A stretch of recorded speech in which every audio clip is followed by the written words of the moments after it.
All right, class, welcome to another episode, another class of being a fan of Disney. This is actually our 50th class that will be in the podcast schedule. So this time we have a returning guest, Dr. Carissa Baker from the University of Central Florida. She spoke to us previously about her expertise in theme parks and getting into what do the theme parks mean to people and how are they designed to kind of elicit different emotions from people. And so this time we have been communicating um, about various projects, and Carissa came up with um, we kind of talked about this idea, and Carissa came up with this idea for this talk about, hey, why don't we compare and discuss the parks around the world, which is amazing because someone like me, I've been to Walt Disney World. I haven't been able to go to Disneyland yet. Um, Dr. Baker has been to every park, every Disney park around the world. And in addition to that, she is a expert on theme parks, a big fan of theme parks. And from her previous discussion, or visit, you probably remember the term ACA fan. So she is the perfect person to talk about the similarities and the differences amongst all of these parks. So I've talked enough. Um, I want to welcome Dr. Baker again. Thank you for being here. Thank you for being here for what is now our 50th class that we're recording. Um, Exciting. and so if you could just briefly, for people who may not have seen or listened to your first visit, briefly kind of recap your area of expertise, where your fandom comes from, before we get into the different parks around the world. Yeah, no problem. So thank you again for having me on. I really appreciate it. Probably my very favorite topic, and this particularly is a really exciting topic for me. So it was always one of my dreams to go to every Disney park around the world, and now I've done that. So I grew up in Southern California, and growing up in Southern California, you do go to parks like Disneyland and Universal Studios Hollywood, Knott's Berry Farm, Six Flags Magic Mountain. There's a lot of great parks over there. But I grew up especially just loving Disney. I'd say I was a Disney movie fan probably before I was even a theme park fan, and then just really fell in love with Disneyland, especially as I became an adult. And then I eventually worked at Disneyland. So that's something I did for many years. I then ended up coming over to Central Florida, specifically Orlando, to get my master's degree and then my PhD. And so I worked at Walt Disney World and then now live very, very close to Walt Disney World, which is great. And I should say that my PhD was specifically on theme park storytelling. And I did include all of the Disney parks around the world in my kind of research studies of theme parks. And then in terms of the rest of the parks, I was also very lucky to live in Shanghai, China. And so I was able to go to that park, and then all the rest of the parks I've just visited as a guest and just, went to, including Tokyo Disney, which I must say was for my honeymoon originally, and then we did end up going back later. But it's such an interesting discussion because there's some similarities between all of these parks, but also some pretty big differences. But just to bring us up to the present, I am an assistant professor at UCF, and I teach in both the kind of theme park management program and then also in the design program. And I love all these aspects, and I do talk about all the worldwide Disney parks in my classes as well. Well, thanks. And is a great kind of recap and summary to catch people up. And so you mentioned specifically Tokyo Disneyland. And before we started recording, we were talking about ownership. And we're talking about the different kind of ownership models that the parks use around the world. And so you bringing up Tokyo Disneyland, that does have a significantly different ownership model. So could you walk us through what kind of stake, or how does Disney own and operate the six parks around the world? Yeah, that's great. And actually, I have had many students over the years who didn't even know there were six different Disney resorts. So I'll just kind of start from the beginning. So Disneyland was the first theme park. It opened in 1955 under the direction of Walt Disney when he was still alive.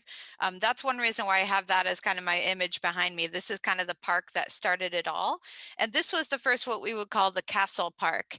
And the castle park model, as you can probably imagine by how many have kind of since been cloned, was really, I think, one of the most successful business formulas that have ever been created. I mean, people really find it compelling to the point that they realized they needed one on the East Coast. And so they built Walt Disney World, which really just started with Magic Kingdom. There are now 4 theme parks there, but it started with Magic Kingdom, which was not quite a clone of Disneyland, but is quite similar. And these two original resorts in the United States are fully owned by Disney, so which kind of makes sense. Their next park was Tokyo Disneyland, and this was really interesting because, oh, I should say Disney World was 1971, and by then Walt Disney had already passed away. But in 1983, Tokyo Disneyland opened, and this was a very different one for a few reasons. One, it is not owned by Disney at all. It is owned by Oriental Land Company, which is kind of like a real estate and development company, but they do license out all of the IPs or intellectual properties of Disney. And Disney still does all the creative development for this, despite the fact that they don't own it. So it's really kind of a great deal for Disney because they do get a lot of revenue from this, but they don't actually have to operate it. So that's pretty positive. Eventually, we go over to Europe and go to Disneyland Paris, which was originally called Euro Disney when it opened in 1992. And this started as more of a 50-50 ownership, but France kind of has a rule where you can't have like an international company own the majority share in your business. So there was still the minority share. But recently, Disney actually bought back all of the debt. So this one was a little more troubled financially than some of the others. And I'm sure you'll probably end up asking about that. But it is now mostly owned by Disney, even though it does kind of have that continuing government limitation. And those two parks, Tokyo Disney and Disneyland Paris, really mark something fascinating because they were globalized, right? They are now a globalized brand where they are going into different markets now in Asia as well as Europe. And then their last two parks, which are both about half owned by Disney and then half owned by the government. First was Hong Kong Disneyland in 2005. And then in 2016, Shanghai Disney opened, which was kind of shocking almost to think of kind of this Western company coming into mainland China. But all 6 of these resorts up until the pandemic hit were doing very, very well. So again, it was a very, very powerful idea and ended up being pretty successful in all of these new markets. Yeah, and we should also mention that most of the parks now have multiple gates or multiple theme parks. So like Disneyland, there's California Adventure in the early 2000s, and Walt Disney World has the 4 gates, as you mentioned, Tokyo Disneyland, and then there's Disney Sea, which when you talk about kind of the pinnacle of creative design, a lot of people point to Disney Sea as just kind of the stand above all. There's the Walt Disney Studios at Disneyland Paris, similar to MGM Studios, which is now Hollywood Studios in Florida. So when we talk about Tokyo Disneyland, um, and I want to kind of couple talking about Tokyo Disneyland and what was Euro Disney when it first opened. Tokyo Disneyland, the way that it's kind of explained was it was almost an exact replica of Disneyland in California, correct? That is what the Oriental Trading Company wanted. They're much closer to Magic Kingdom, but yeah, other than Okay. that, of almost a near clone, even to the point that the castle is basically the exact same castle. Yeah, and then yeah, thanks for that clarification because it is. Now that you said that, I remember the 2 castles being, um, you know, Cinderella Castle, and so, but then you jump over. So that kind of worked for Disney when they opened that, and that was the same time that they were opening Epcot, And Epcot was this brand new idea at Walt Disney World. It was, you people know the stories of where it came from with what Walt Disney intended, and then kind of how it became more of a theme park setting and sort of this example rather than a working city. Um, but at that same time, Tokyo Disneyland was opening, and the Disney company saw, hey, this is something that can be very, very successful. And it was almost an exact replica of what they have at the Magic Kingdom. You jump forward to Euro Disney, which is now Disneyland Paris, and there were a lot of issues with Euro Disney. And a lot of that came, I it seems, from the company sort of taking the model of Tokyo Disneyland, that they could just take what they have in the States and put it somewhere else in the world. Whereas, and they got a lot of backlash when they were building Euro Disney about that. Can you talk about some of that and kind of what the differences are between Tokyo Disneyland and the way people look at that and the way people looked at Euro Disney when it first opened? Yeah, absolutely. And I think this is such a great question. And to me, one of the reasons this is so fascinating to think about. So here we are now in 2021, and I don't think you would build any theme park in a different market without extensive market research. And beyond just extensive market research, and it's an extensive conversation with developers and designers within that country. And so that's one of the things that you really see the result of this, especially with Shanghai Disney, because it was very obvious that people in China actually assisted with the design of this Mhm. particular park. But go way back, especially to Tokyo Disney. Tokyo Disney was built, after Walt and Roy Disney had died and before Michael Eisner had taken over. So kind of a really precarious situation for the Disney company. This is the same year that they were almost going to be taken over. So really kind of a crazy year, but somehow it ended up just working. And one of the reasons for that is because what the consumer in Japan wanted was a Western style theme park. And probably the most famous phrase that Marty Sklar and a couple of others Imagineers had mentioned is they said, "Don't Japanese us." We know what to do to create a Japanese park. We know what Japanese culture is like. We kind of want this replica of what this experience is, the theme park experience that derives from the West. But this is not the exact kind of situation going on in Paris. And one thing that's really obvious is that they hadn't done as great a research as you would think when they opened this. So just one very small example, they opened not allowing alcohol. And alcohol is just a basic part of European, but I would especially say Parisian, French culture in general. And you're saying, why would you actually go to a theme park and not be able to enjoy kind of just a glass of wine with dinner, let's say? They have a very low drinking age as well, so it's just part of their culture. So it almost seemed to some of the cultural critics of the time that they were almost trying to impose this kind of American system of theme parks on this particular culture.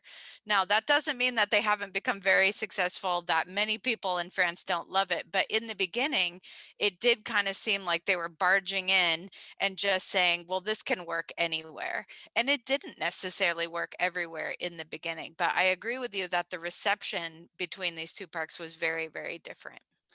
And one thing that I've always been interested in, with specific to Euro Disney and kind of the way that it was perceived and received, there's another example of that in the United States as well, where the company was trying to open a theme park, in like the Washington D.C. area. Disney's America. Yeah, and there was so much pushback on that because of where it was being built and because of, I remember reading, even people saying the name Disney's America. Really, does Disney own America now? Like, is this? And it was, at least what the company said was it was their representation of what Disney was, or I'm sorry, of what America was, and trying to tell the history. But there are some, there are some examples of kind of that residence or resistance in the United States to what was being experienced at Euro Disney as well. Um, I don't know. Do you have any comments on that kind of park that never came to be built? Right. I would say that Disney's America actually would have worked well if it had been a different location. And so this is, one of the things we've looked at. If you study the whole history of theme parks, especially, is you can't merely put a theme park on an existing location that's very important culturally or historically to people. So I really think one of the issues with Disney's America is, number one, I agree the title. It almost seems like they're taking an ownership over maybe their narrative about the country, but also just the physical location. If they had just put it in Walt Disney World, I think it would still be there. I mean, location, location, location. I should also say, just because I forgot to mention, that Disneyland Paris, or the original castle park there, was not a direct clone like Tokyo Disney. So they really tried to make it more authentically European, in some ways, in terms of the food, in terms of, they put Parisian arcades behind Main Street, and then they made their castle much more Mhm. fantastical, with the understanding that, again, location, people in France have seen real castles. They don't need to see kind of, try to be authentic castles. So that one is very beautiful. It very much looks like a fairy tale castle, because they figured, well, French people don't need to see that. And I would say very similar thing to Disney's America, which is, if it were a different location, but you have to, again, do the research, go in there really understanding what people are okay with culturally and what they're just not okay with. And that's one of my favorite stories about Euro Disney is the castle. And the in the class, the students watch the imaginary story, and so they talk about it in one of those episodes as well. But that's one of my favorite stories is that, well, people in Europe see castles a lot. They don't need to see, like the Cinderella castle or Sleeping Beauty castle. Like, this needs to be something that is like real, that looks like castles people have seen, which led to the escalating costs during construction for that park, which is a lot of what led to kind of their struggles early on. And maybe I shouldn't say early on; they struggled for a while, um, but that was kind of added to that. And it's, when you mentioned that, it reminded me. That's one of my favorite stories about that park. They did the company seemingly did learn from Disneyland Paris to be more culturally sensitive to where parks were being built when they built their next park. And there's some fascinating stories about building their next park. So, can you talk about that a little bit? Yeah, so actually what's shocking is, again, all the detail of this history, because it took more than 20 years to actually get a park in China. So this process had been underway for a very long time. So that's really interesting. But a couple of things when you're thinking about China. So first of all, because of kind of their history and some of their situations with the government, they didn't have a lot of exposure to the intellectual properties of Disney. So just think about that. I mean, regardless of kind of your background, if you grow up in the United States, you've probably seen some Disney films before you would ever visit a Mhm. theme park, right? Very, very similar to Paris. If you look at it, Disney films and products have just been in Europe for a very, very long time, right?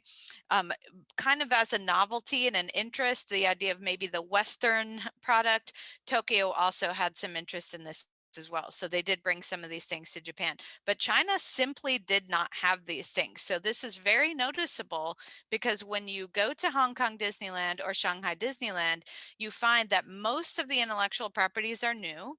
So, just one, real example, they tend to have parade shows, fireworks with the very recent movies that have come out.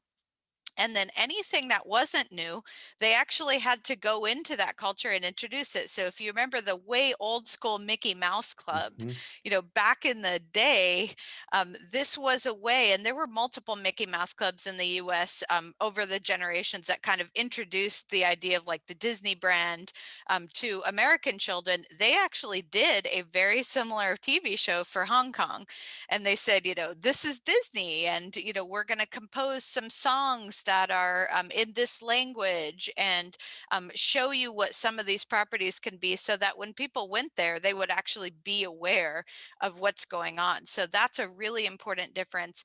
The other one, which I think is such a fun one, is if you look at it, I'm sure you'll ask about the attractions, but the Haunted Mansion around the world might be one of the single best examples of cultural understanding, because it's quite different between the American parks, and I should say Tokyo because it's pretty much a clone of Magic Kingdom, and then Paris, which has kind of a much scarier version, and a really almost gothic kind of storyline, even compared to the ones here.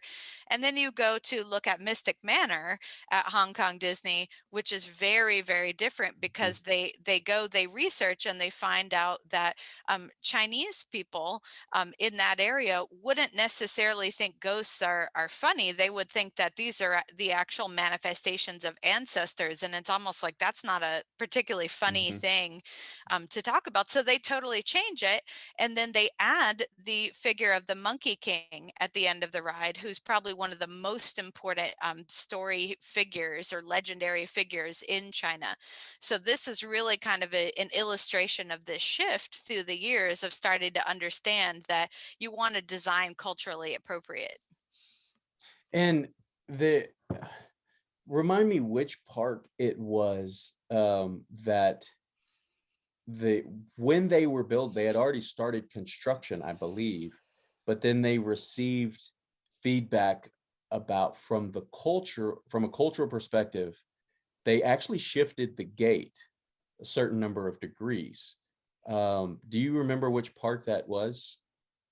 Yeah, Hong Kong, absolutely, because Hong Kong was kind of designed with the feng shui principles. And so there's really important things about the way energy flows, the direction that you're facing. And even for a while, they wanted to have an unobstructed view of the mountains. And so they kind of create a castle that was basically was an exact clone of Disneyland and Anaheim's castle. They have since completely redone this castle, which is kind of interesting. But this was a park where they really had to attend to those principles, so that they could kind of show that they were listening to these cultures as they put them in, rather than, again, this impression of maybe just imposing this on them. Yeah. And then Shanghai being the newest park, um, it how did that come about that they would build a park in Shanghai? And there's also it's a really interesting story about what that park is actually built on and what the government did to kind of quite literally lay the groundwork for where that park is located. Yeah, so a couple of questions in there, but no doubt one of the most interesting things, because many decades ago, you would never imagine there being a United States-based corporation with a park in mainland China, which had been kind of a pretty closed off country for a while and things like that. And as well, to be kind of such a capitalist venture, which again, there's a perception that this was not necessarily their kind of government governing ideology. So that was interesting in and of itself.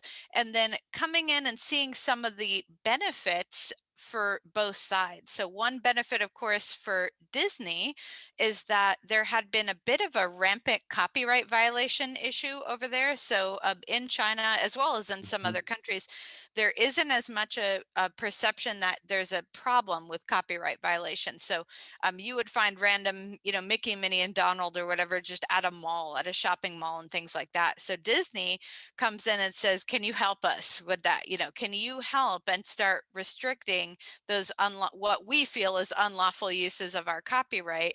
And then on the other hand, you have China saying we have this really growing middle class. They're really interested in leisure travel. They're really interested in leisure spending. Theme parks in general have really taken over there. I mean, this is easily going to be one of the biggest markets in the world soon in terms of just how many theme parks there are. So we really want a high quality brand to come in here and show us what a great theme park can be, essentially. So it was very much mutually beneficial. In terms of how it got there, I'm assuming you mean that the government decided here's where it goes, and Yes. anyone living there has to move. Um, Yeah. we do have some instances of eminent domain here as well, but it's absolute in China. So they're certainly, if there's a house where they want to put a rail line, the house is going to Mhm. move. They do normally compensate and relocate the people, but of course, from an American perspective, some people would be bothered by that. But I would And say that's a big cultural difference. the the thing that I was that, but I was also referring to in Shanghai, they had to build up the land where that park is located, right? That where they decided to build, they actually just kind of built that land around there. Oh, I see what you're saying. Yeah, that actually happened in Hong Kong Okay, thank you. and it happened in Tokyo. So Okay. they actually dredged and brought up the very earth that these things are on. So Hong Kong's is on kind of a small island and they needed to bring up land to reinforce it. But Tokyo was literally built out of, not literally thin air, I should say, but was just built from the ground, pulling up the sand and creating a space for it. So really pretty amazing engineering feats. And thank you for that clarification, which is why it's great to have somebody who's an expert on all and has been to all of them, to talk to us about it. I think some of the next kind of area of differences and similarities, is just how are the parks consumed by locals in each of the 6 different areas? Yeah, that's a good question. And I would say because this is a being a fan of Disney class, I will say that certainly the activities that you associate with Disney park consumption, I would argue are the same in every market. So people love entertainment, they love shows, they love rides, they like food that's kind of specialized or customized. They love themed environments, immersive environments. That's pretty much the same everywhere. Merchandise is quite popular in every location. What the merchandise is seems to change based on, again, that kind of cultural situation. But definitely the consumption of merchandise is quite popular. And I will say one other very obvious similarity is music. So there is Disney music everywhere at all these parks. Some of it is quite similar to each other based on which attraction or show it is, and some of it's quite different. People love this music, and I'd say this maybe is not even talked about enough in terms of discussions of theme park fandom. There really is cultures surrounding all of this music. So I'd say all of that is very, very similar. But I would also say that there's fandom everywhere. So there are really very you know fervent fan bases. I'll just say I was looking for the word there, for every one of these parks, and I think you will see it absolutely. You can find discussion forums for all these parks and YouTube channels and all these kinds of things for all of these parks. But I would say one thing that seemed to differ for me, at least, was the kind of open expression of fandom, which I feel is less pronounced in some ways in the United States than it is, especially in the 3 Asian parks. So I found that just how much a full grown adult is willing to say, I love Disney, I'm going to wear some outfit, I'm going to cosplay, I'm going to, wear a t-shirt that has my favorite ride on it, or I'm going to carry around a plushie or whatever it is. This seems to happen actually a lot less here. So I would almost say that in the 2 American parks, the big fans are the ones who do those kinds of activities. Whereas in the 3 Asian parks, especially, and to some extent in the park in Paris, you have people who are pretty maybe normal, would be considered normal guests who are absolutely partaking in that. They really kind of see it as this escape from their regular life, and so they're more outwards in their displays of fandom, I would say.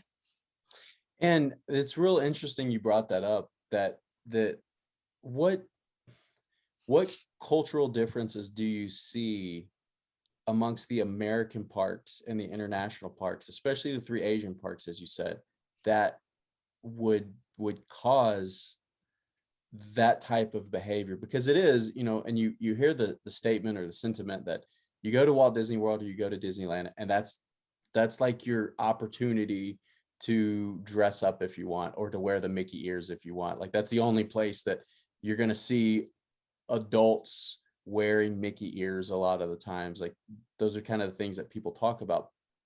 But what cultural different sorry, what cultural differences do you think exist that kind of lead to the fans in the international parks being a little more open to that type of behavior? That's a really hard question.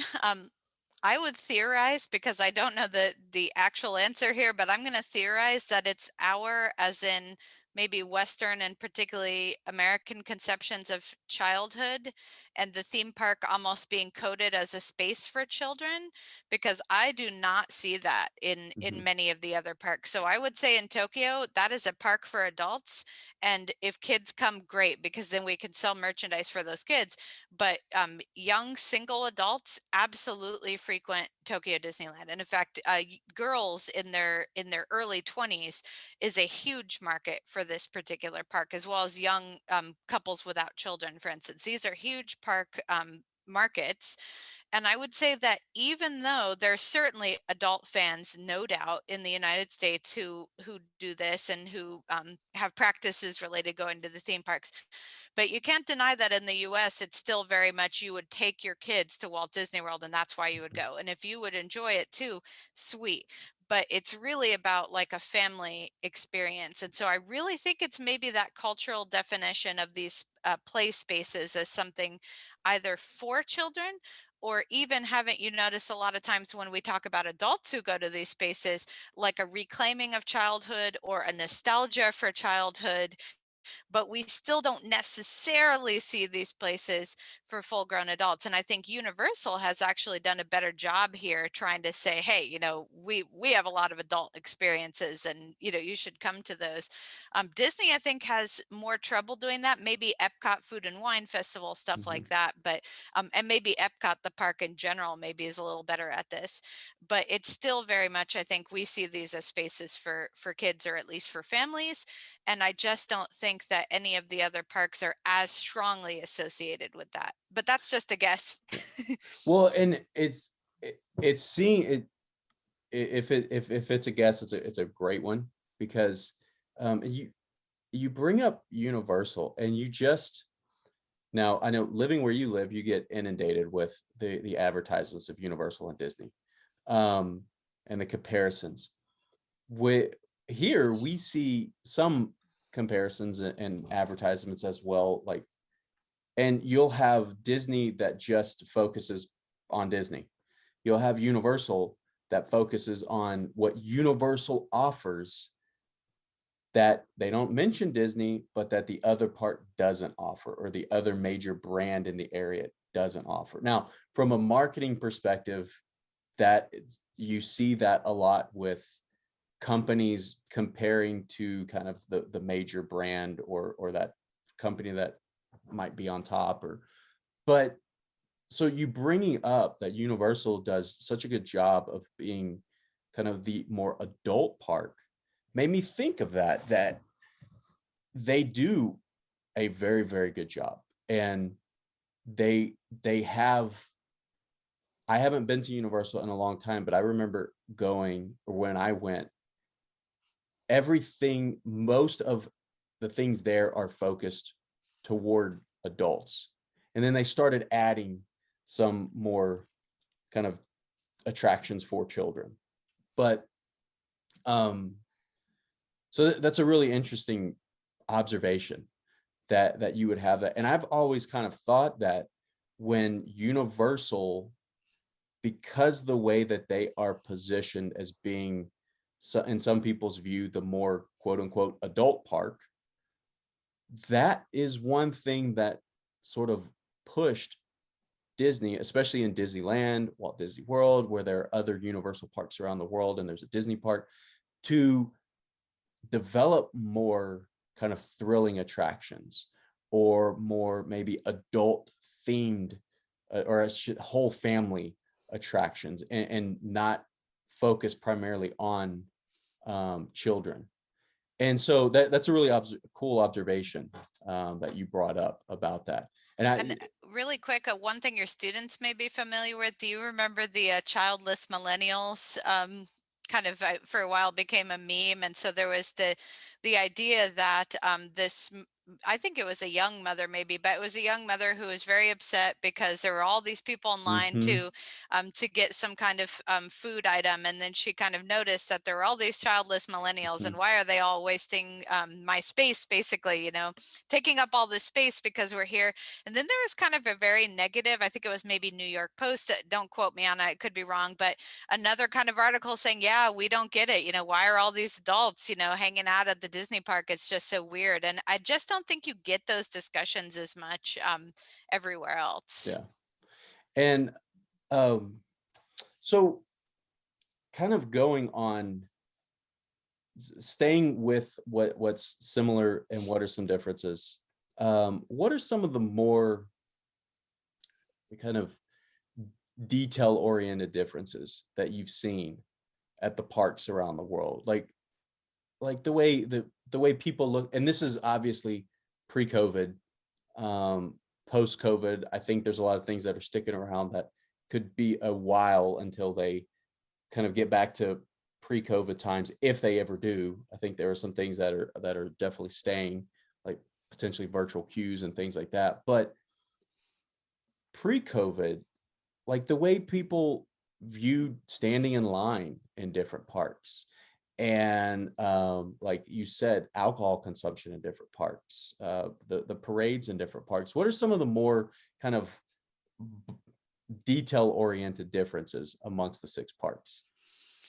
I love it. That's great. And I should say during COVID, they're all operating quite Yeah. similarly. So Disney kind of standardized their operations. So I would say those are all, in other words, they've never been operated more similarly than this Mhm. current moment. So, and all closing due to the pandemic as well. But in terms of some differences, I do see some that are pretty evident. And I'll just go through a couple that I think of off the top of my head. One of them would be, like you said, the perception of queuing. There's a lot of queuing theory out there. There's kind of this whole academic field of studying people's, scientifically studying people in the queue, and most of them kind of breaking down into people hate waiting in line, right? But I don't know that it's that easy. I would say that this does differ. So when I see lines here in the United States at say 30 minutes, I think you would find even a lot of Americans saying, wow, this is pretty long line. Whereas you'll never find a line that short in Tokyo. Right? I would say also the usage of FastPass. So something like, and again, this is pre-pandemic because FastPass is not running at many parks right now, but pre-pandemic, pretty much everyone in Shanghai Disney uses FastPass. And it was pretty much one of the funniest things I've ever seen, because you go through the entry gate and then all of a sudden you see kind of thousands of people stopping in their tracks. Hold on, let me get my fast pass here. Everyone's got their phones out. Absolutely everybody is getting that fast pass. Whereas here it's a little bit more hit or miss. And I would say especially, some locals maybe not necessarily using it every time if they want more of a spontaneous visit. That's just not how it is at some of the parks. Some of the parks that you wait in line and you get a fast pass and that's what you do. I should also say there's a specific situation that happens in Tokyo where they actually have a lottery system to get into their shows because they are that popular. And so that's a good segue, I think, into just entertainment offerings. I think that people like parades here. I think that Disneyland and many of the parks in Walt Disney World, but especially Magic Kingdom, have long had a parade, but I don't see them as being as popular as at the other four resorts. I'd say Paris and the three Asian resorts, they love parades. Everybody watches the parade. You're almost like I'm not going to say abnormal, but certainly not within the normal visitation pattern of a guest if you decide to not watch the parade, or the kind of, sometimes you'll hear about guests who are like, well, I'm not going to watch the parade or fireworks, I'm going to go on rides because they Mhm. have the shortest line. That's not as likely to happen there, because entertainment is just such an important feature.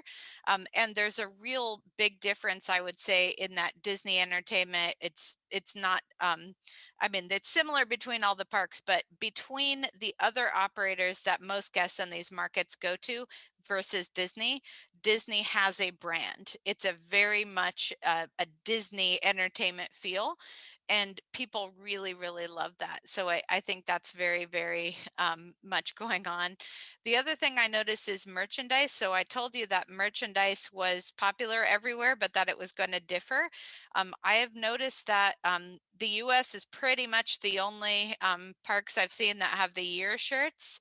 And again, this is just a guess, but I feel that there's a lot of people who come to Walt Disney World, especially, and to some extent Disneyland, where it's a once in a lifetime visit, Mhm. or it's an every 10 years visit, or every 20 years, or 7 years, or whatever. And it's like a really big deal. And so you want to kind of mark that occasion by having a dated shirt. And that's very much about the memory of your family, I guess you would say, whereas that's quite different. I mean, most of the merchandise at other parks, people want maybe shirts that say the name of the park or specific attraction merch. And then again, I would say Tokyo is a little bit different because it has a gift giving culture.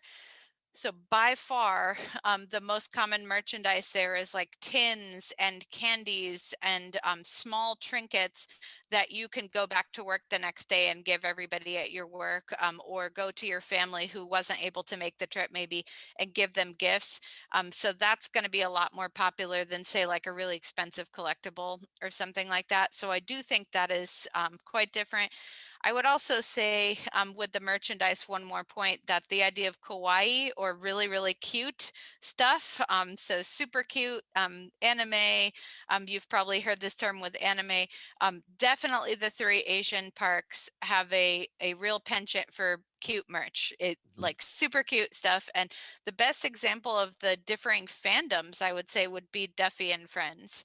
So Duffy and Friends, Duffy appeared very shortly at Disney California Adventure and at Epcot, but never really made it here. I mean, they just weren't that popular.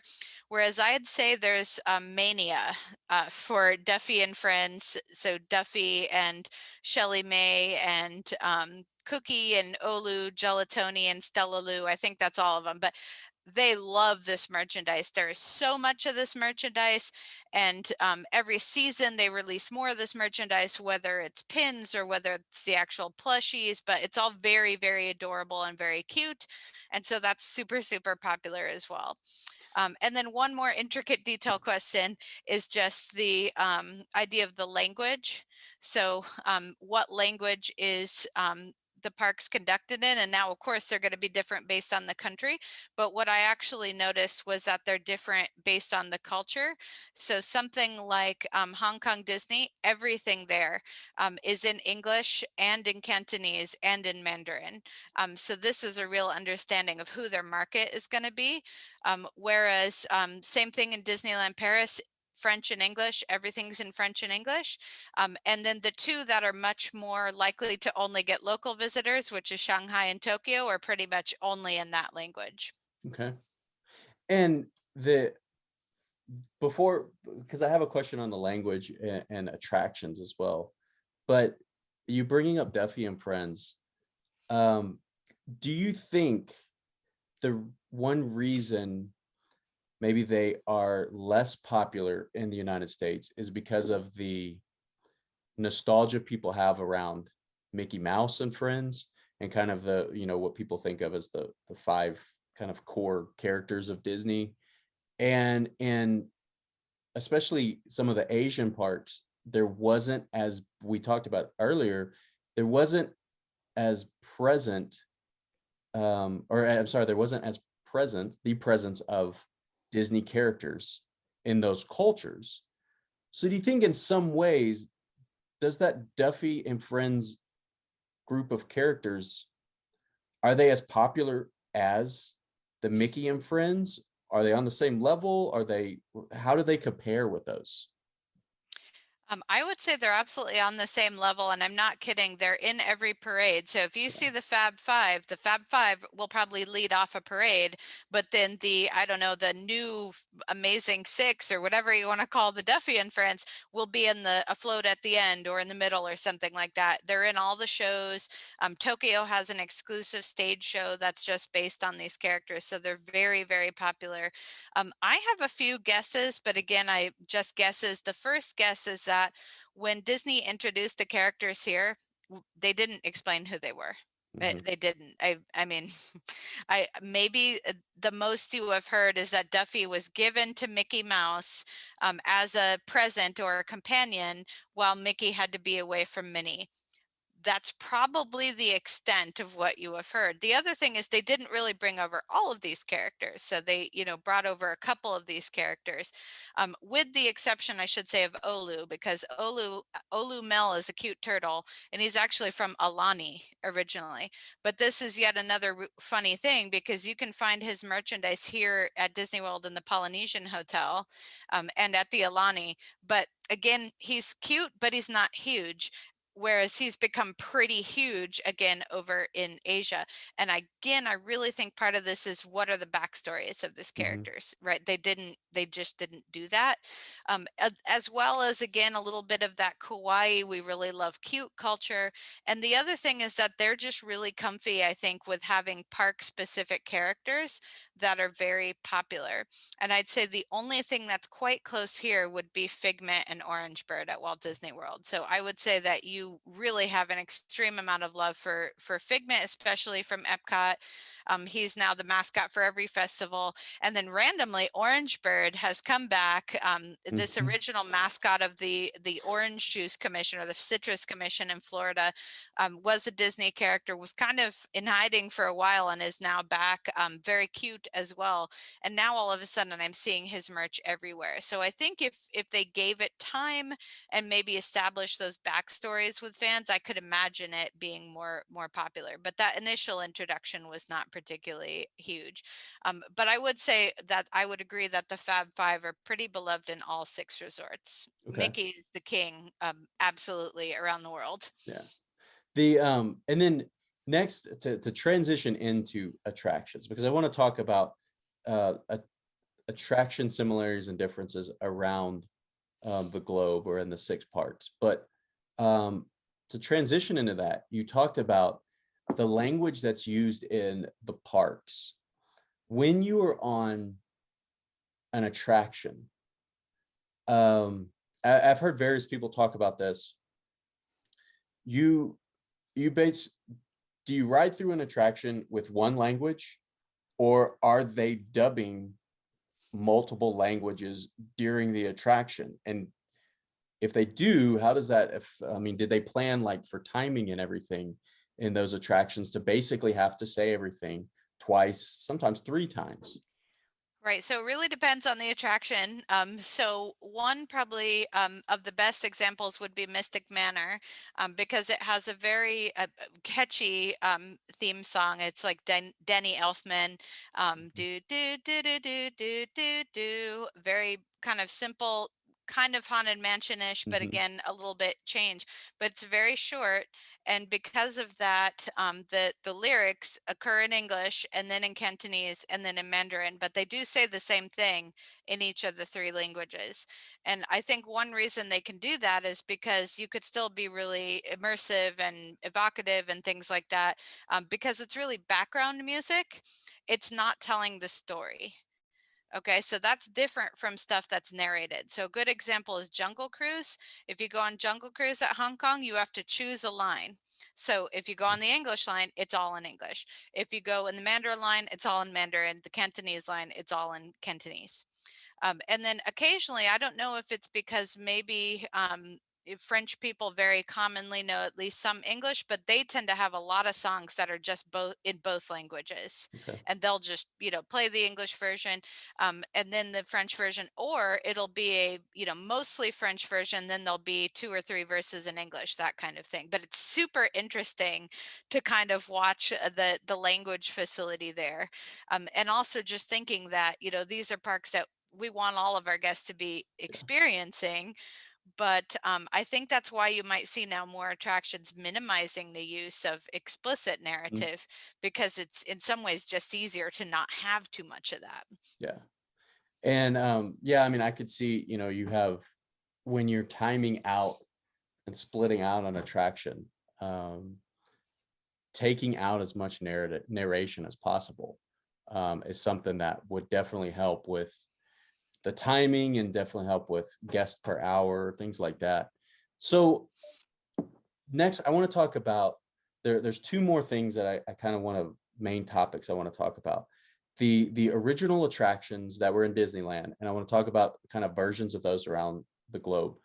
And then also this really, really interesting idea of what's happening with IP right now at the parks around the world, where you have obviously in Walt Disney World, we most people know about Marvel can't be included in most facets of Marvel, whereas they can around the globe. But you also have at different parks, different attractions, a different IP being featured in different parks. So first, to talk about some of the traditional attractions that were first at Disneyland, or I guess prominent in Disneyland at Walt Disney World.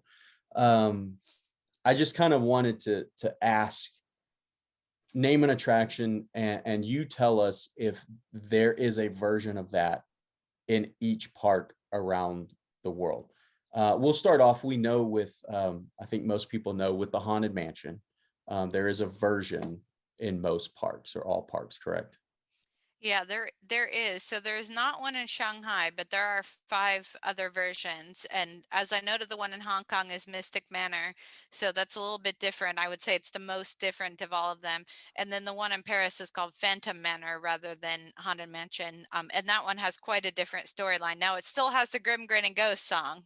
So it's actually kind of funny because it's this very moody, interesting attraction. Almost seems like an opera to me. It kind of has an opera resonance to me, but then you get to the graveyard and the grim grinning ghosts come out to socialize. So they totally brought it over. And I would say even Mystic Manor, which doesn't use that theme song, certainly has very clear nods to Haunted Mansion, even to the point that I just went on Haunted Mansion a couple of weeks ago here at Disney World, and there's that kind of Medusa painting that glows, and they have that exact same painting in Mystic Manor. Yeah. So even if it's somewhat Easter eggs, they're always going to pull in a little bit of nods to the other ones Yeah. around the world. What about Pirates of the Caribbean, which initially wasn't included in Walt Disney World because it was located so close to the actual Caribbean? Yeah, and actually, it's interesting. This is one of these examples where occasionally you will hear fans who say, well, I don't necessarily want to go to all these cloned attractions, right? But the problem is if you don't put it in for that target market, Hmm. they're going to say, but I've always heard of pirates.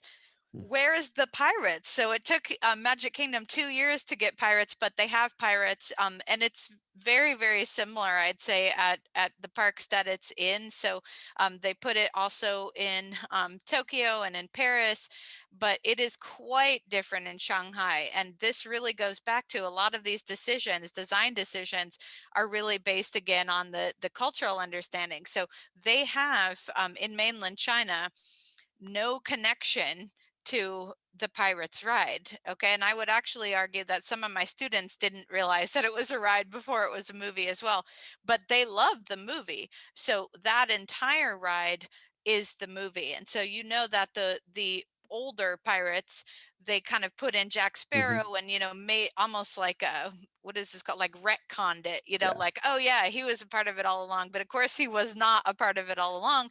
But in Shanghai, you could say he was a part of it all along. And in Shanghai, they realized this is such a popular IP. This is such a popular ride. They essentially made an entire land for it. So they have kind of a walk-through pirate ship. They have the actual dark ride, and then they have a really cool stage show.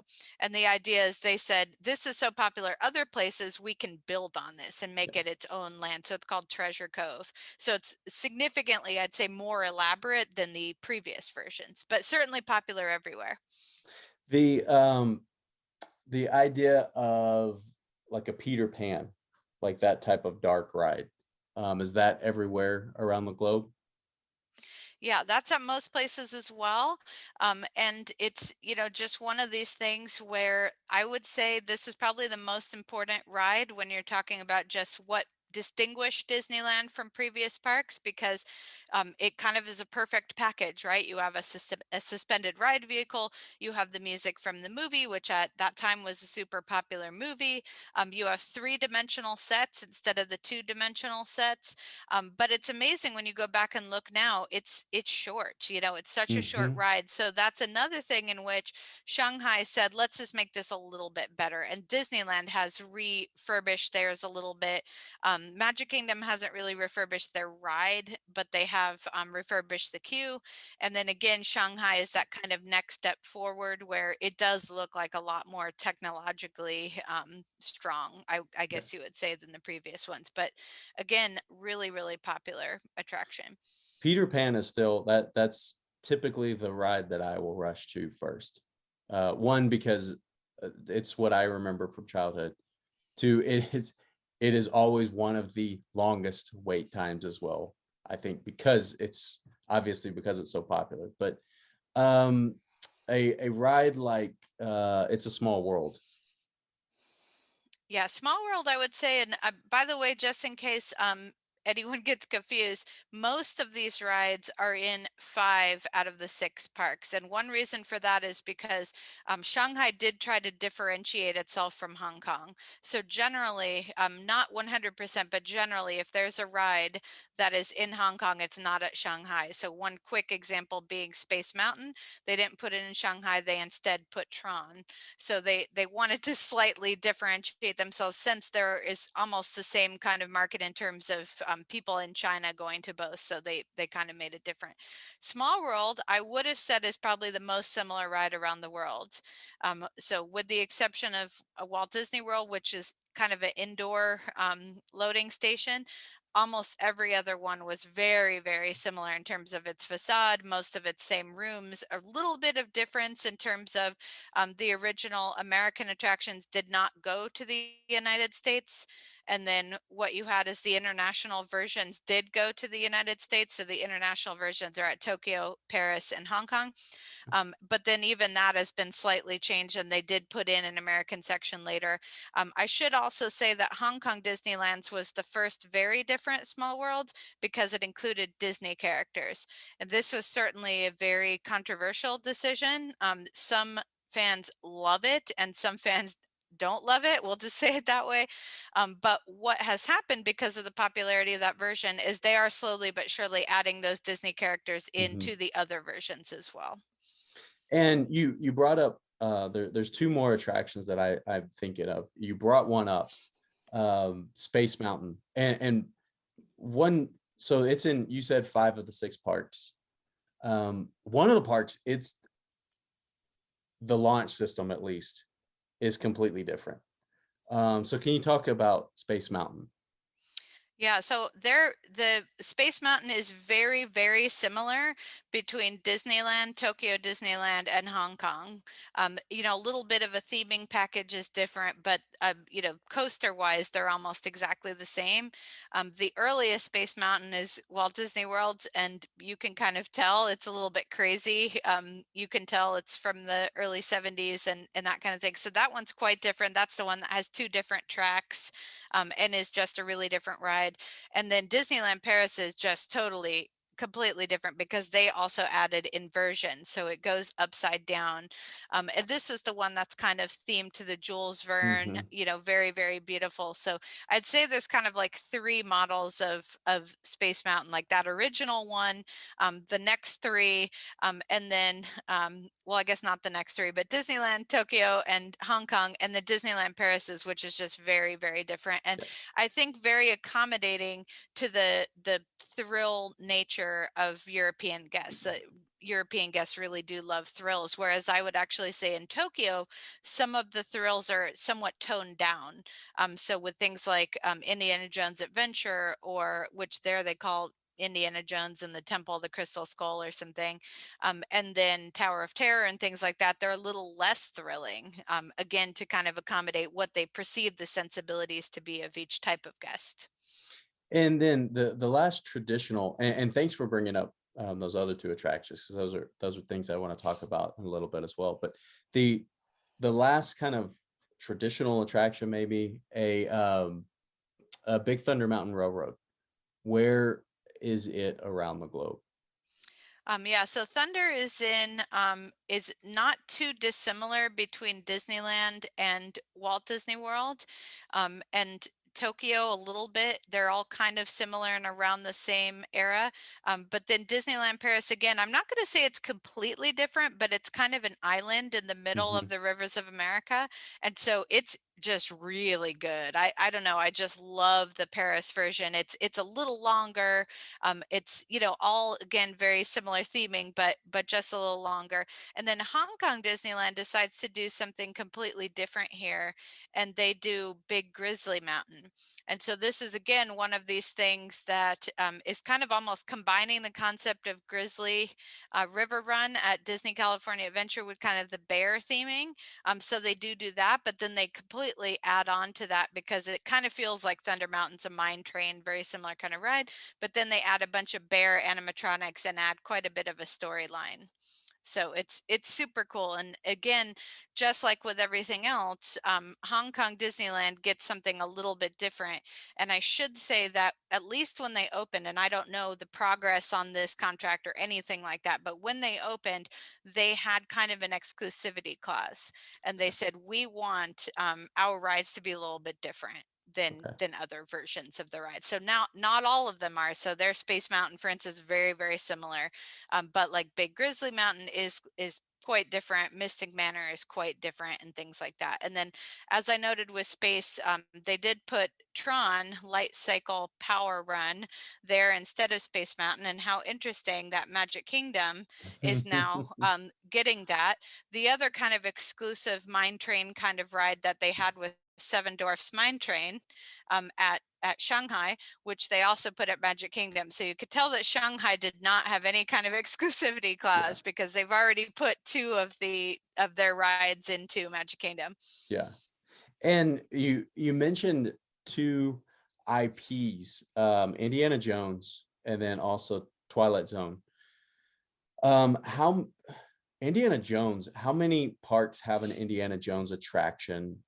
And some of them are very, very different, where you have like a show, you have a actual roller coaster in one park, and you have the dark ride in a couple parks. Yeah, so you have the dark ride in Disneyland and then in Tokyo Disney Sea. So that's the kind of thrilling dark ride, really, truly amazing. I think it's one of the best rides kind of anywhere. Paris just kind of has a roller coaster, and it's quite interesting because Disney Sea has the same roller coaster.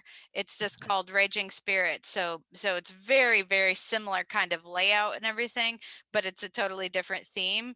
And then, of course, at Hollywood Studios, you have the Indiana Jones Epic Stunt Spectacular, and I know you had Professor Ray Eady on here Yeah. talking about that in the past. So that's a stunt show. So I have actually been surprised, especially with them buying the rights to Indy and Lucasfilm in general, by how less of a presence I think you would say that it has had than something like Star Wars.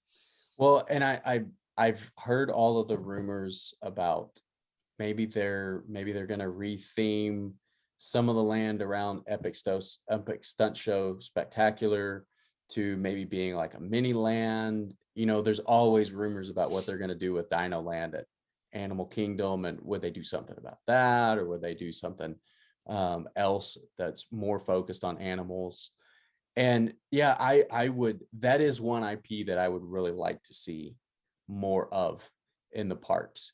because growing up, I identified so strongly with that character and with that storyline. And I'm one of the people that really, really enjoyed the fourth Indiana Jones. I know it's lampooned by a lot of people, but to me it was And there's Indiana got to be Jones a coming fifth back. one, right? There's a fifth one, and they're starting to film this next year. So, I remember when Ray and I spoke talking about, hey, maybe this fifth movie will keep things around a little bit longer. Maybe it's something that would you know kind of have a resurgence of interest for people. And I know there are some kind of maybe cultural differences that, like, Indiana Jones was originally kind of supposed to be like America's version of 007, James Bond, where you could have different people playing Indiana Jones, and then Harrison Ford kind of took the grasp on that. Um, but so what about an attraction and an IP like Twilight Zone and Tower of Terror? Where do you see that around the world? Well, they had that at Walt Disney World, and then they had it at Disney California Adventure. But then it was on Tower of Terror. All of these have been on that Tower of Terror kind of drop attraction. But that one was actually rethemed to Guardians of the Galaxy a Mm. couple of years ago, and that has been an absolutely huge hit over in California. And then Disneyland Paris, very similar Twilight Zone theme. But then when you go to Tokyo Disney, where they have no conception at all, and I haven't seen any kind of Twilight Zone anything in Asia. I don't know kind of the reach of that IP, but definitely I haven't seen it in Asia. And so Tokyo decides to kind of put their own theme on it that's completely unrelated to that Twilight Zone. And I should say, just in case students haven't heard of it, that's one of the rides that's in this S.E.A. or the Society of Explorers and Mhm. Adventurers. And this is kind of this really exciting concept because it's a multi-park narrative. It's kind of this, I'd say like Victorian era group of explorers, and some of them are really great. So for instance, Lord Mystic, who shares the artifacts that he's acquired with the whole world, and he's very kind, and he's the one who's featured on Mystic Manor. But then on Twilight Zone, everywhere else, here you just have it called Tower of Terror, and it's this negative character called Harrison Hightower, who kind of doesn't care about the artifacts. He doesn't respect other cultures, just really rude to everybody. And then this kind of turns into a bit of a horror theme where the artifact strikes back and that kind of thing. But this S.E.A. theme, if your students haven't heard of it, totally check it out. There's a bunch of fan pages on it, and it's just really great because they've been able to bring in everything from rides to just restaurants to even something like a water slide at Typhoon Lagoon, all connecting it to this overarching Disney park narrative of the Society of Explorers and Adventurers. Well, and I'm glad you said that because I know so little about the SEA. And I listened to a podcast last week maybe about um, how the Imagineers sort of wrote, and the Imagineers responsible for writing that narrative. And it is so interesting that it's all encompassing. And it's like that kind of new new theme that covers everything, and works for a company like Disney, works as a way to, maybe someone would say, I want to visit every attraction or every restaurant or every show where there is an SEA member. And so therefore I'm going to the six main areas, and I'm going to multiple parks or multiple gates in each area. And so that's something that I need to read more up on, and maybe have some future conversations about that, because No, it is way cool. I mean, I'm kind of this is one of these concepts of I think I've talked about this in other articles before, the forensic fan. This is something that Mhm. Mattel came up with, and he mentioned the idea that there's some fans who really want to kind of dig deeper. The first time I ever saw an S.E.A theme, I was in the Fortress Explorations at Tokyo Disney Sea, which is kind of like a walkthrough attraction that's themed to Da Vinci and kind of, really beautiful Mediterranean designs and things like that. And then it had the plaque of the S.E.A, and I was like, oh, this is so fascinating. But I just started noticing before I ever went on the internet to look it up that I'm just starting to see these connections more and more. And then some of them, it's very overt, like Mystic Manor or Tower of Terror. The Jungle Cruise Skipper Canteen restaurant here at Magic Kingdom has a whole room dedicated to them, and it's kind of a Mhm. secret meeting space. And this is related to Dr. Albert Falls, who's the Jungle Cruise, and then his daughter is like this main character on the Jungle Cruise in Disneyland now. And there's just all these different links and connections to who all these members are. Even on the Disney Cruise Line, they have the Oceaneer Lab, and you have, I think it's Mary Oceaneer or something like that. And she's got the ride at Typhoon Lagoon. So there's just all these little Yeah. weavings and connections. But you would like it because if have you been to the Jock Lindsay Hangar Mhm. Bar? Because that's kind of indie Yeah. themed. Yeah. But if you look on the menus there, it's got the S.E.A logo. See, I didn't, and the last time I went there, it was probably 2018. And I went to the Jock Lindsay's for maybe, I think I had like French fries there or something. So I didn't really pay that close attention to everything. So that is fascinating. And it's this idea that we talk about fan made content and like these fan theories and everything. This is a way that like fan made content is basically, as you know, it's just a testament to how much someone enjoys the original content, that they want to take it a step further and they want to keep going and they want to kind of make up their own stories and find these links and all of the stuff that's so interesting.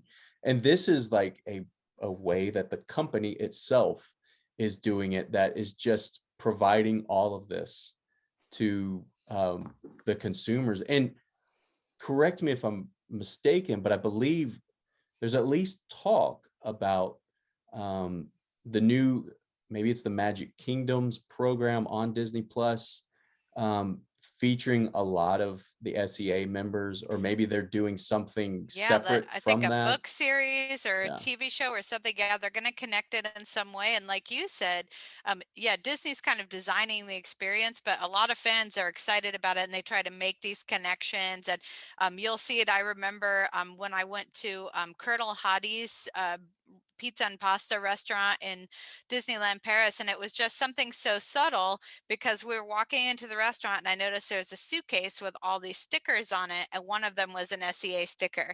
And so now you're like, how does this connect? What member is this associated with? And it's just even something like the Big Thunder Mountain Railroad queue in Magic Kingdom. They have, I think, Barnabas Bullion or something, Hmm. and who's Tony Baxter, clearly. Some of these are designed after Imagineers. So like Harrison Hightower looks like Joe Rody and things like that. So it's very funny.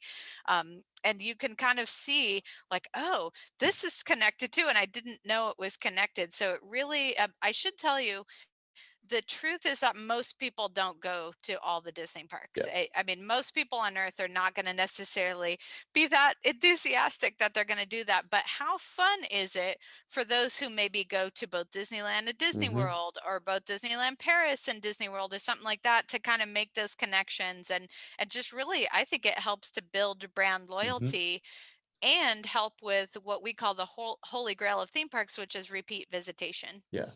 And even not even different parks, but different gates within like Walt Disney World. There are things in um, Magic Kingdom. There are things in Epcot and um, Hollywood Studios as well. So it is this fascinating new thing that I need to get into reading more about. All right, so the next thing that I wanted to talk about was, we've been talking about it a little bit, but the IP, and specifically like the kind of the newer of use of newer IP in parks around the world. And it seems as though the company is being very strategic in doing that. Yes, you have Star Wars Galaxy's Edge in both Walt Disney World and Disneyland. And I've heard some people talk about the fact that, well, because they are so similar, there's not as much push to visit both Galaxy's Edge in both parks. That's not the case for a lot of IP. Like, there's Toy Story IP all over the place, but those lands are very different. There are certain parks now that are focusing on Zootopia, on Frozen, on different IP. So, can you talk about some of the different kind of major IPs that you see around the world in the different parks? Yeah, and I mean, one of the things I can say is that Disney's IP has always been the key to their success, right? I mean, people are willing to pay a premium. I mean, as we know, Disney parks are more expensive than most other operators. And if you also look at the kind of attractions attendance report, you'll see that Disney parks tend to be always the number one or two in every market every single time.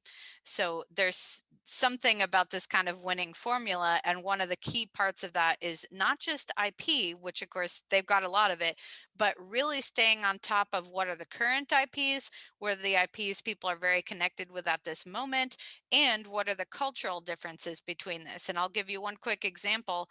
There is a long time history with people in the US and Star Wars, right? I know Mhm. I have been watching it literally since I was born, and it's just always something that has been a part of my life. And so going to Galaxy's Edge was really amazing and really powerful. Kind of what I mentioned earlier about China having a little bit different relationship with Disney. Star Wars has never done well. The newer films didn't really do well, and that kind of makes sense to me because again, they're not drawing on this kind of history, this long-term history of all these previous movies and things like that. So they are probably never going to get a Galaxy's Edge. That's just my guess. I could maybe see this going to Paris. Paris is getting some of the bits of it, for instance, because they have a good relationship with Star Wars as well. But what is probably the most popular IP I saw the entire time I lived in China, and I should say I went to a bunch of different provinces when I lived there, is Zootopia. They love Zootopia. Almost every student I had some kind of like a Zootopia phone case or a lanyard or a wallet or a shirt or whatever. They love Zootopia there. So staying there and strategically thinking about which IPs are going to benefit us the most in the particular market we're in. So in China, Zootopia is more beneficial to them than Star Wars. Whereas here, I think we like Zootopia, and I would love to see it in Disney's Animal Kingdom personally. But I don't know that it has even that same kind of power here that it does in China. So important. The other thing I'll comment on, just because I see this a lot in fandom, is should there be IP in every Disney Mhm. park, and specifically Disney California Adventure, Disney's Animal Kingdom, and Tokyo Disney Sea, which are all phenomenal parks. And I think, I mean, Animal Kingdom and Disney Sea are probably my two favorite parks on earth. They're amazing, and both of them kind of started with not as much IP. But I think what you've seen is slowly but surely Mhm. people say, but what makes this a Disney park? What differentiates this park from others? And so if you look at Tokyo Disney Sea now, they already had the Toy Story ride. They already had Little Mermaid. They already had Indiana Jones. They already had connections to Aladdin. But the thing now that they're building, the Fantasy Springs area, which is a whole new Mhm. port, is all IP. So I think it has Peter Pan, Frozen, and Tangled. And so one of the things they realized there was, wow, we need more IP. We need more of that classic Disney IP to make sure that people love this park and that it's staying updated and innovative. And so, as a um, one kind of side note about Tangled is each semester we do various votes and discussions in classes, like over best MCU movie, best MCU character, best attraction. I've seen some of those Um, polls. They're very the fun. and this year when we did best Disney movie, Tangled took everything, because and talking in class with people about like the kind of this relationship between or debate between Tangled or Frozen, which I've seen a lot recently on social media, and how like Tangled, hasn't really gotten the respect that it deserves and everything.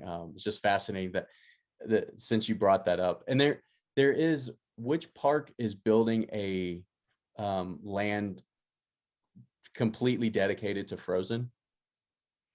Yeah, so Paris is doing that, Okay. but then Tokyo is also putting as part of that new area, Yeah. a frozen area. And I should say, because you mentioned the similarities of some attractions versus some IPs having very different attractions, and Frozen is definitely one of those. I mean, they've had parades, they've had stage shows, they've had the sing-along shows, and they have the dark ride.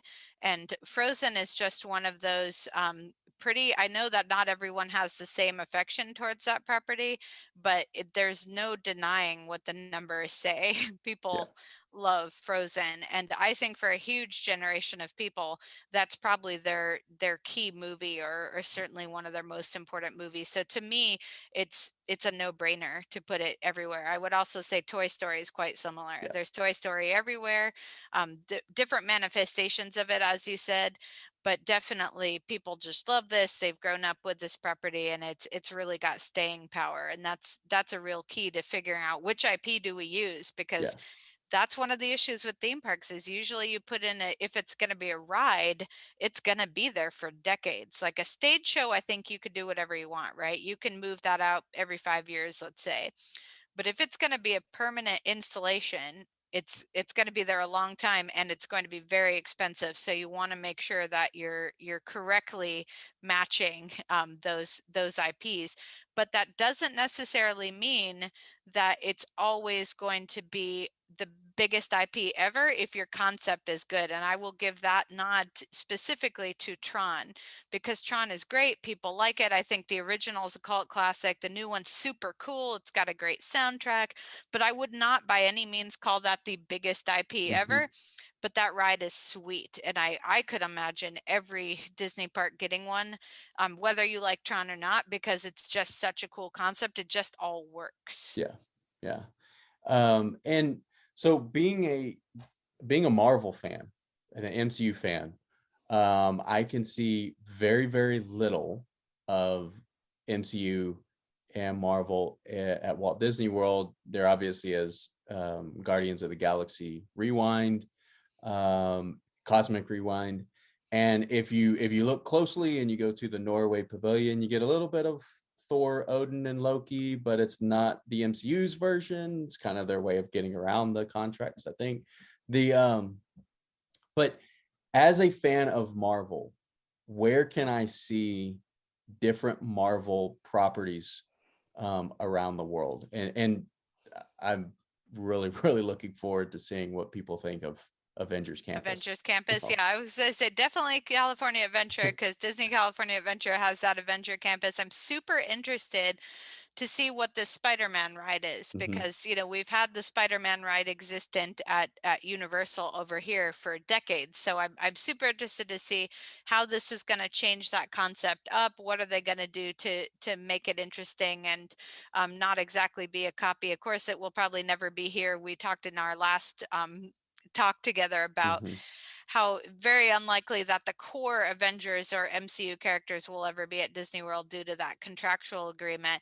But I do think you're going to see, we know that Guardians of the Galaxy is coming. I think we're going to see some of those, maybe, I don't know, I'm not a huge MCU expert, but second tier, Hmm. Guardians of the Galaxy. I have seen Big Hero 6 at numerous people, at numerous parks. I mean, which numerous people do not realize is Marvel, Hmm. is what I was going to say, but it is. Big Hero 6 is awesome, and is Marvel as well. A really cool use of MCU properties would be the Iron Man ride, which is essentially, in Hong Kong Disney, their Star Tours. So their simulator, very similar kind of vehicle. And interestingly enough, they also converted their Buzz Lightyear attraction. Maybe not seeing that was as popular, I'm not sure, but that would be my guess, since they changed it already to the Ant-Man and the Wasp ride. Hmm. So kind of interesting, because they're, starting to get a small collection there of related MCU attractions. And of course, it would be my absolute dream to have a Wakanda anywhere. You put it somewhere and I will go. So I don't care what park you put it at. I want to go.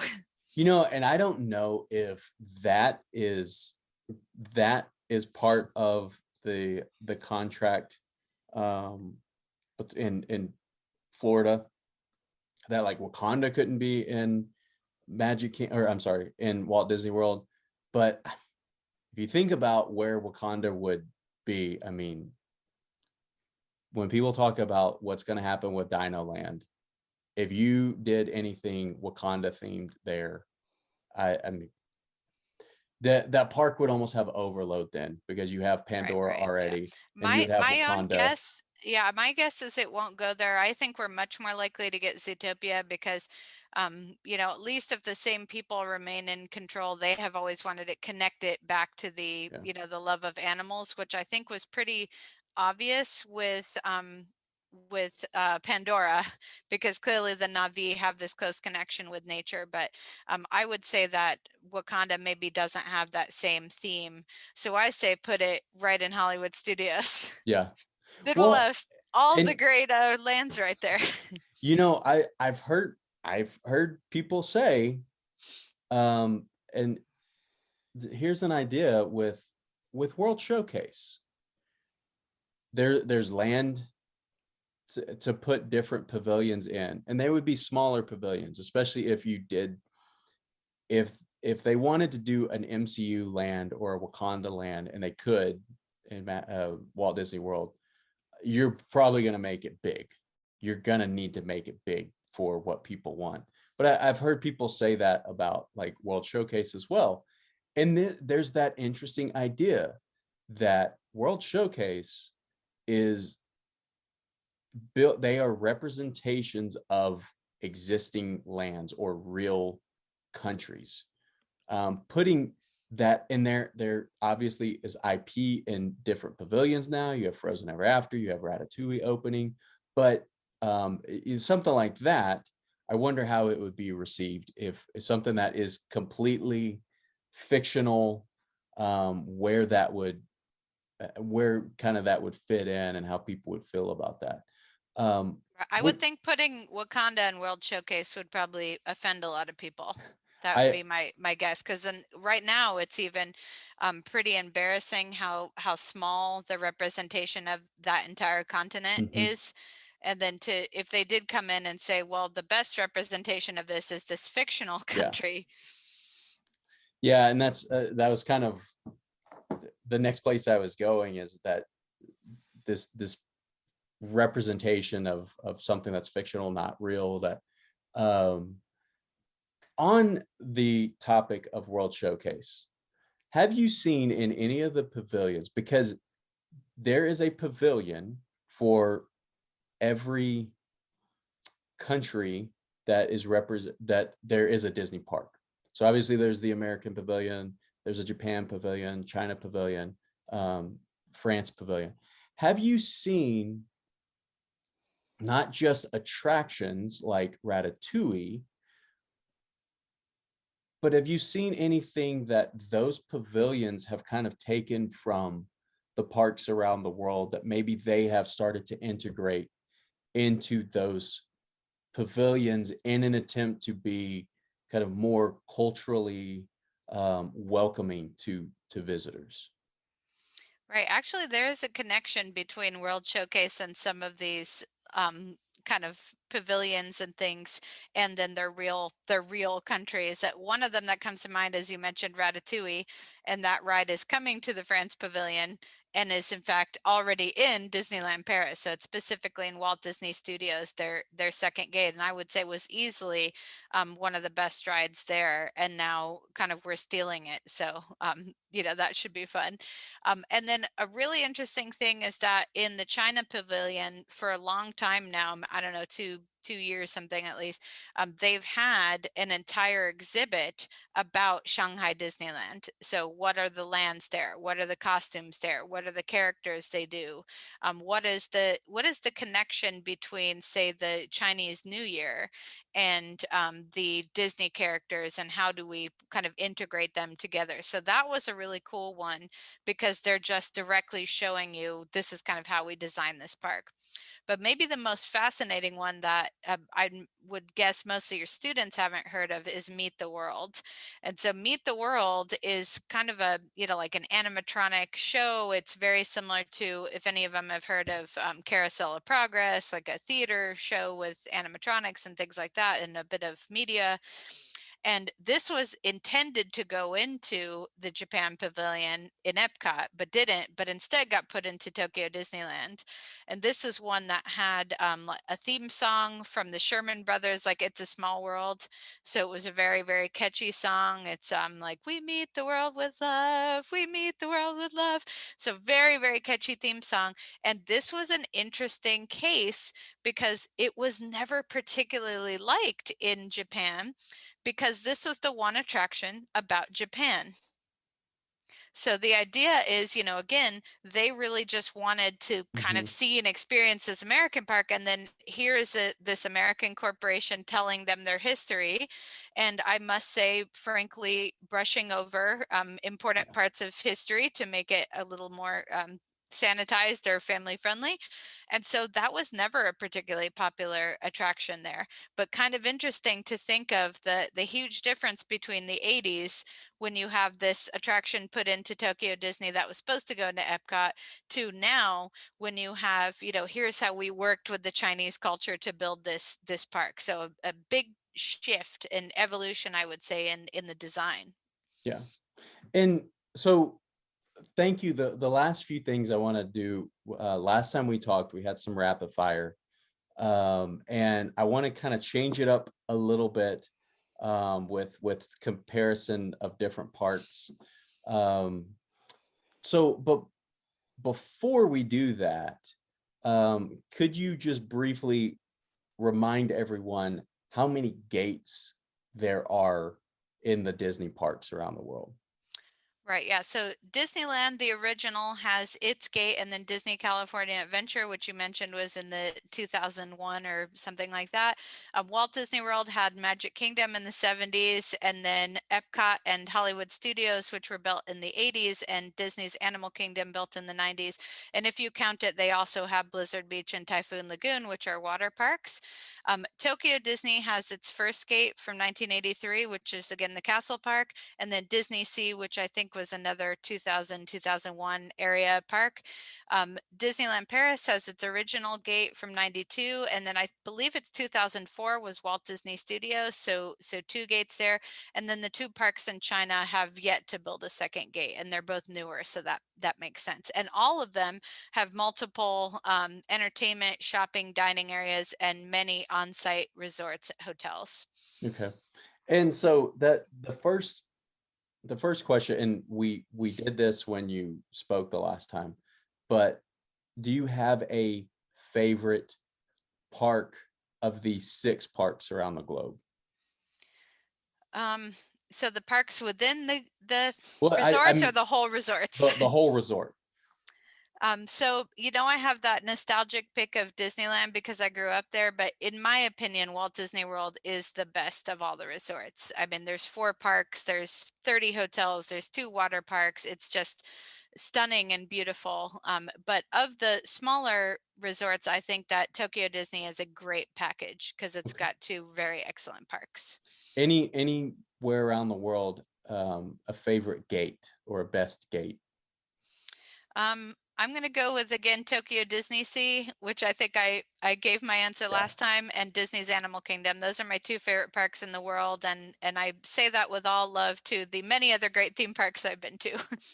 So then one thing I want to do is we talked about the IP, or we talked about those original attractions.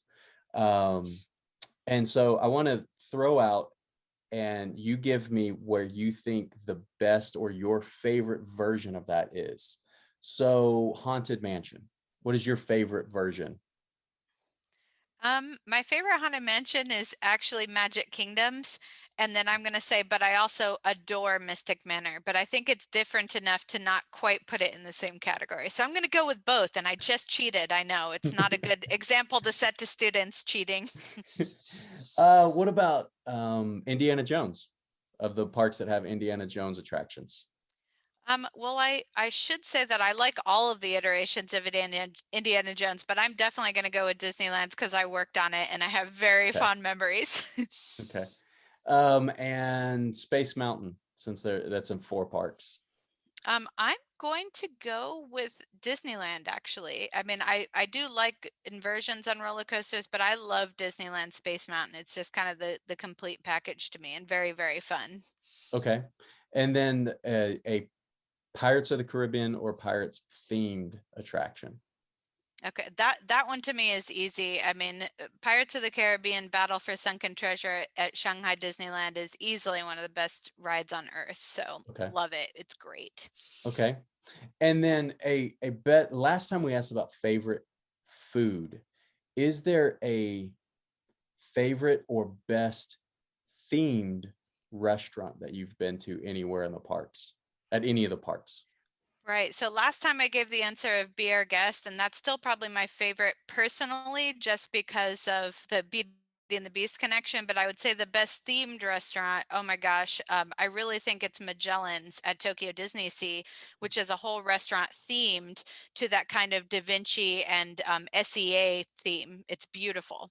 Okay. And then last one, anywhere at any of the parks, um, a a a best themed show attraction that would be a show. Oh man, oh, that one is really hard. Because I think stage shows and then, like projection and fireworks shows. So I'll just split those in two and cheat again. Students, don't follow my lead. Cheating's bad. So I'm going to go. My favorite projection show is Happily Ever After at Magic Kingdom. It's just I've seen every projection show in the world at the Disney parks, and there's just something stunning about that show. But favorite stage show, I think I'm going to go Mickey and the Magician at Disneyland Paris. It's in the Walt Disney Studios park, and it's just beautiful and amazing. Okay. All right. And thanks a lot again for this. Every time that we talk, whether it's for class or it's for other projects and everything, I should say that Dr. Baker and I work on other projects together. Um, but it's so fascinating hearing about your expertise and kind of your area of knowledge, and you add so much to the conversation. And I'm so glad that you kind of opened up about this idea. Hey, let's talk about this. This would be something that could be really, really fun, because it's an area that I need to know much more of. And so it just is another avenue for my fandom to delve down. That and now S.E.A. I've got to read a ton about that Yes. now. Yes, and Um, I should say all the parks have great Disney storytelling, and they all have great music that I listen to quite frequently for research purposes. and so again, for where can people reach out to you? Yeah, so you can find me on LinkedIn. I'm very active on LinkedIn, or just go to my regular email, which is carissa.baker@ucf.edu.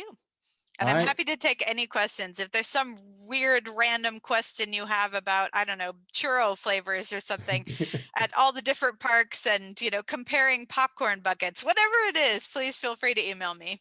Well, those are question best churro flavor of any of the parks.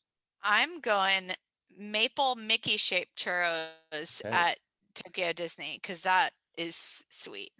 And then since you brought it up, best, this could be through the history of the baking, the drink or popcorn special buckets. Best one you've seen or favorite one you've seen. Oh gosh, I there's so many that I like, but they fairly recently did a Grim Grinning Ghosts one, and Hmm. that was just super cool with the hitchhiking ghosts. Yeah. That was super cool. Well, cool. Well, again, thank you very, very much. And have a great rest of your day.